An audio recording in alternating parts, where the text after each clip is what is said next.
Hello, നമസ്കാരം.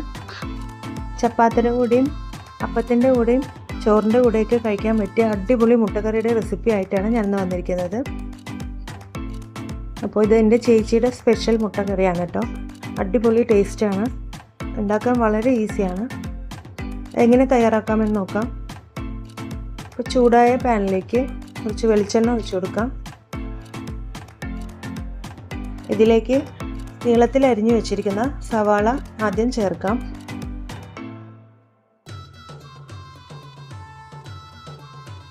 സവാള നല്ലപോലെ ഫ്രൈ ആക്കി എടുക്കാം, റോസ്റ്റ് ചെയ്തെടുക്കാം.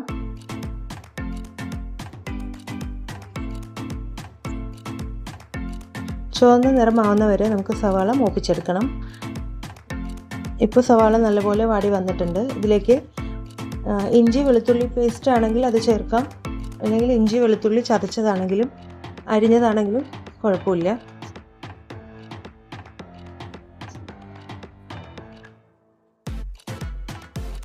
നല്ലപോലെ ഇളക്കി കൊടുക്കാം.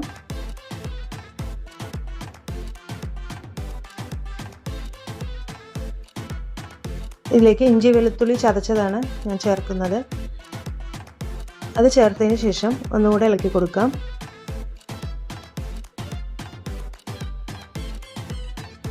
ഇനി ഇതിലേക്ക് 2 തക്കാളി ചെറുതായി അരിഞ്ഞത് കൂടി ചേർത്ത് കൊടുക്കാം.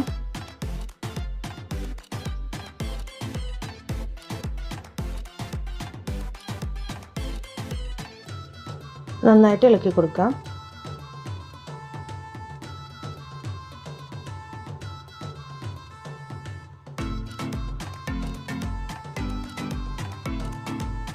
ഇനി നമുക്ക് ഫ്ലെയിം കുറച്ച് വയ്ക്കാം. ഇതിലേക്ക് പൊടികൾ ചേർത്ത് കൊടുക്കാം. ആദ്യം നമുക്ക് 1/2 ടീസ്പൂൺ മഞ്ഞൾപ്പൊടി ചേർത്ത് കൊടുക്കാം.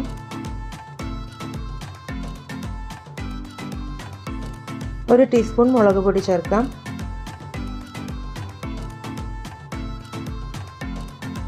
കാശ്മീരി മുളക് പൊടി കൂടി 1 ടീസ്പൂൺ ചേർക്കാം. 3 ടീസ്പൂൺ മല്ലിപ്പൊടി ചേർക്കാം.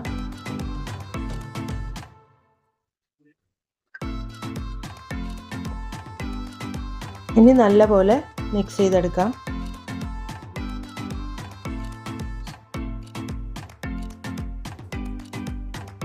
ഇനി കുറച്ച് നേരം അടച്ചു വെച്ച് നമുക്കിത് വേവിക്കാം. തക്കാളിയൊക്കെ നന്നായി ഉടഞ്ഞിട്ടുണ്ട്. ഇനി ഇതിലേക്ക് നമുക്ക് കുറച്ച് ചൂടുവെള്ളം ചേർത്ത് കൊടുക്കാം. 1 ഗ്ലാസ്സോളം വെള്ളം ചേർത്തിട്ടുണ്ട്.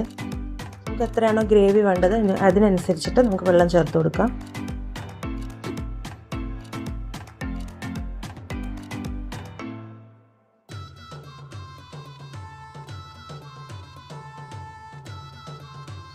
ഇനി ഇത് നല്ലപോലെ കുക്കാവാൻ വയ്ക്കാം നമുക്ക്. ഈ സമയത്ത് നമുക്കിതിലേക്ക് മുളക് പൊടി ചേർത്ത് കൊടുക്കാം. ഉപ്പ് ചേർത്ത് കൊടുക്കാം. ഇനി 1 ടീസ്പൂൺ ഗരം മസാല കൂടി ചേർത്ത് കൊടുക്കാം. നന്നായിട്ട് ഇളക്കി കൊടുക്കാം.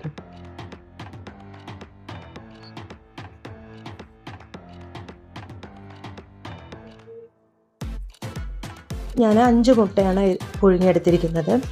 മുട്ട നമുക്ക് ഗ്രേവിയിലേക്ക് ചേർത്ത് കൊടുക്കാം.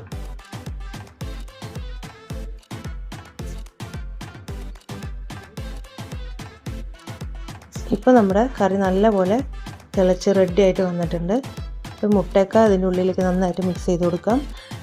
ഇതിലേക്ക് അവസാനമായിട്ട് കുറച്ച് മല്ലിയില കൂടി ചേർത്ത് കൊടുക്കുന്നുണ്ട്. ഇത് കസൂരി മേത്തിയാണ്.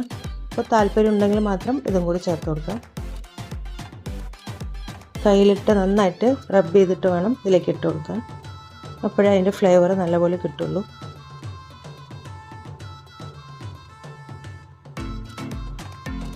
ഇപ്പോൾ നമ്മുടെ മുട്ടക്കറി തയ്യാറായിട്ടുണ്ട്. ചപ്പാത്തിയുടെ കൂടെയൊക്കെ നല്ല കോമ്പിനേഷനാണ്. കുട്ടികൾക്കൊക്കെ വളരെ ഇഷ്ടമാവും. അപ്പോൾ എല്ലാവരും ട്രൈ ചെയ്ത് നോക്കണം. വീഡിയോ ഇഷ്ടപ്പെട്ടെങ്കിൽ ലൈക്ക് ചെയ്യാനും സബ്സ്ക്രൈബ് ചെയ്യാനും മറക്കരുത്. Thank you.